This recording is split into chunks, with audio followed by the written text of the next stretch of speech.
Hey everyone, welcome to my channel, welcome to a new study blog. কি খবর সবাই, কেমন আছেন আপনারা?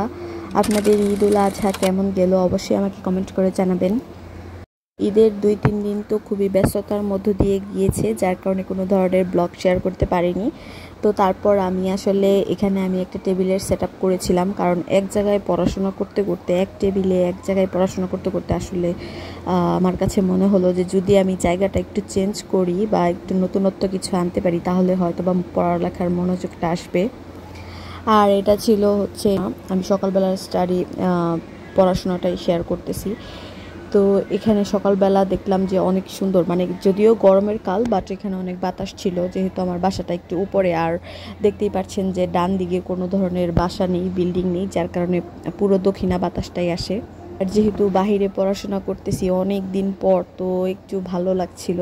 তো টেবিলটা আমি এখানে সুন্দর করে, আমার এই টেবিলটা হয়েছে কি, এই টেবিলটা আসলে ওয়ারিদ ড্যামেজ করে ফেলছে এক সাইডটা। তো এটা এত বড় একটা বোর্ড, একদম ভালো, কি করব, ফেলে দেইনি। তো সেটা আমি এখানে ভাবলাম যে এখানে সেট করি। তো তারপর সকালবেলা আমি এখানে পড়তেছিলাম হচ্ছে বাংলাদেশ বিষয়াবলী। অনেকেই কমেন্ট করে জানতে চেয়েছেন যে সকালবেলা আমি কিভাবে পড়াশোনা করি, বা সকালবেলা আসলে সবার তো সকালবেলা উঠে অভ্যাস থাকে না পড়াশোনা করার। তো তারপর দেখা যায় যে ছোট বাচ্চা কাচ্চা থাকে, তো সব কিছু ম্যানেজ করে সকালবেলা ওঠা যায় না। তো তাদের জন্য আমি বলবো যে হঠাৎ করে যদি আপনি সকাল থেকে পড়াশোনা স্টার্ট করে দেন তাহলে তো হলো না, আপনি পারবেন না সকালবেলা হঠাৎ করে সকালবেলা উঠতে। আমার কাছে আগে সকালবেলা উঠা মানে মনে হতো যে আমার মুড ঠিক হতে আধা ঘন্টা সময় লাগবে, 1 ঘন্টা সময় লাগবে, তারপর আমার উঠতে বসতে সময় লাগবে, সকালবেলা আমার উঠতে ভালো লাগে না, এরকম লাগতো।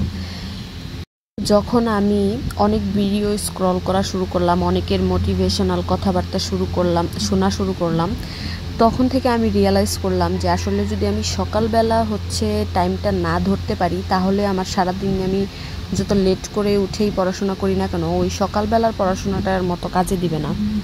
আমি কোনো এক ওয়াজে শুনেছিলাম যে সকালবেলা ভোরের যে বাতাসটা, এই বাতাসে কোনো শয়তানের নিঃশ্বাস থাকে না, মানে কোনো খারাপ নিঃশ্বাস এটার মধ্যে থাকে না এই বাতাসের মধ্যে।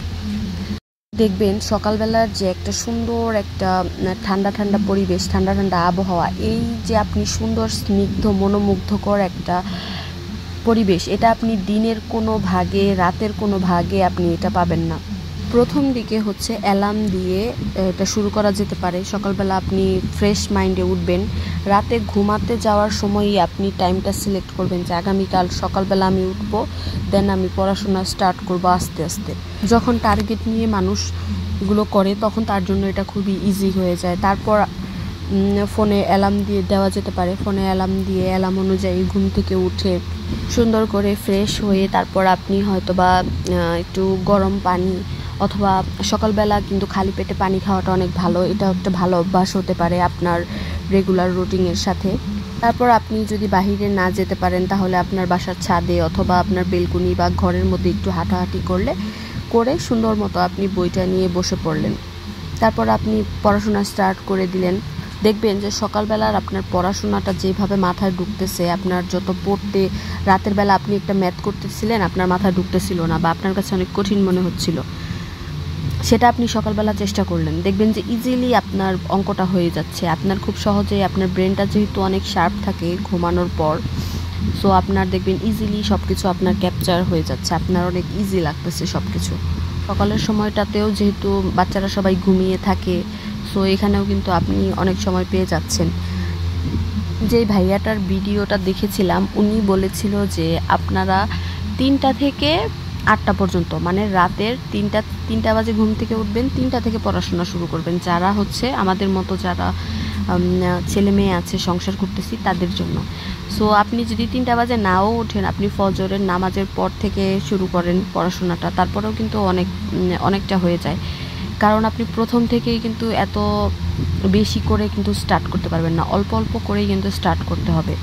আর যখন আপনি অনেক সকালে ঘুম থেকে উঠবেন, দেখবেন যে আপনার ওই যে আমরা যে রাত জেগে ফোন স্ক্রল করি বা রাতে ঘুম আসে না, এরকম যে আমরা প্রবলেম ফেস করতাম যে আমাদের রাতে ঘুম আসে না, ফোন না দেখলে ফোন দেখতে হবে, দেখবেন আপনি রাত 9টা, 9:30, 10টার দিকে আপনার অটোমেটিক ঘুম চলে আসতেছে, কারণ আপনি সকালবেলা ঘুম থেকে উঠেছেন।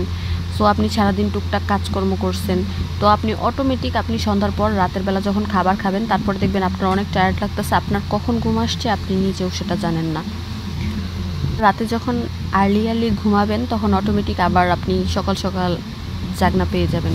যেহেতু ঈদ উল আজহার মধ্যে 2-3 দিনের একটা ব্রেক ছিল, তো তারপর আসলে ঈদের মধ্যে আসলে কোরবানি ঈদের মধ্যে কী পরিমাণ কাজ করতে হয় এটা তো সবারই জানা। আসলে অনেক মানে শরীরে পেন হয়ে যায়। কে কে আমার মতো নাপা খেয়েছেন আমাকে একটু কমেন্ট করে জানাবেন।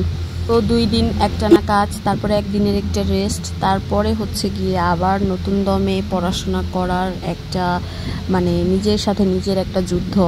তারপর ঈদের পর তো পরীক্ষা তো আছেই, কারণ ঈদের পরেই আসলে এখনই কিছুদিনের মধ্যে যখন সব কিছু ওপেন হয়ে যাবে তার মধ্যে আপনারা দেখতে পারবেন যে কি মানে সার্কুলারের ঝড় উঠে যাবে একদম চাকরির বাজারে। সো সেটার সাথে তাল মিলিয়ে আসলে প্রিপারেশন।